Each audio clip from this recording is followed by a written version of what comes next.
Assalamualaikum warahmatullahi wabarakatuh. Nama saya Muhammad Sultan Ardiansyah dengan NIM 22320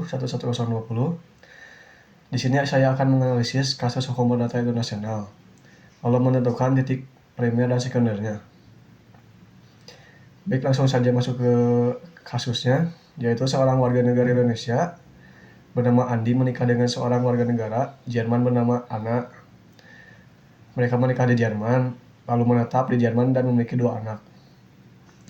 Setelah 15 tahun, Andi meninggal dunia di Jerman, meninggalkan harta warisan berupa rumah di Jakarta dan rekening bank di Jerman. Di sini masalah hukum muncul ketika Anna dan anak-anak ingin mengurus pembagian warisannya. Namun keluarga Andi di Indonesia menolak mengakui pernikahan tersebut, karena pernikahan tersebut tidak tercatat di Indonesia dan mereka mengklaim rumah di Jakarta sebagai milik mereka.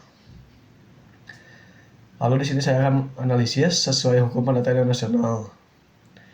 Jadi yang pertama yaitu saya akan membahas titik primernya. Titik primer dalam HPI adalah faktor utama yang digunakan untuk menentukan hukum mana yang berlaku terhadap suatu hubungan hukum antar negara.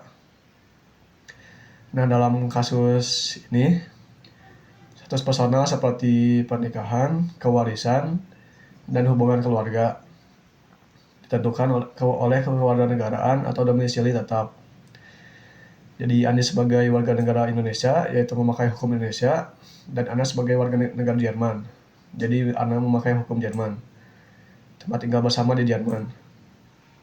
Jadi titik primer untuk pernikahan dan status personal. Personal itu hukum nasional masing-masing pihak. Jadi untuk warisan, harta tidak bergerak, seperti rumah di Jakarta, itu menggunakan hukum tempat benda berada, yaitu hukum Indonesia. Lalu untuk harta bergerak, rekening bank di Jerman, bisa berlaku hukum tempat domisili terakhir, atau hukum nasional pewaris, atau bisa juga hukum Jerman atau Indonesia, tergantung pada yurisdiksi yang diterapkan. Lalu yang kedua itu titik sekunder. Titik sekunder dalam kasus ini digunakan bila titik primer tidak memberikan kejelasan atau jika ada konflik hukum. Misalnya seperti tempat tinggal pewaris atau tempat dilangsungkannya pernikahan, tempat keberadaan harta, dan tempat pendaftaran dokumen hukum.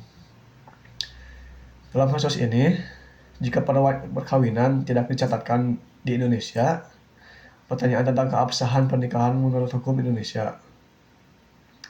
Lalu tempat tinggal terakhir Andi adalah di Jerman, bisa menjadi dasar penerapan hukum Jerman dalam warisan. Dan kasus ini juga memperlihatkan potensi penerapan asas ketertiban umum atau public policy oleh hukum Indonesia. Misalnya untuk menolak pengakuan pernikahan jika dianggap tidak memenuhi syarat formal menurut hukum nasional.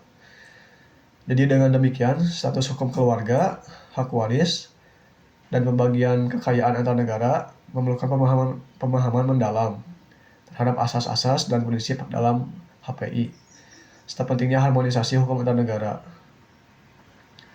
Jadi kesimpulannya, hukum perdata internasional memainkan peran penting dalam menyelesaikan sengketa yang melibatkan elemen asing dengan mengedepankan prinsip-prinsip kolisional, asas keadilan, dan perlindungan hukum terhadap semua pihak, baik warga negara Indonesia maupun warga negara asing.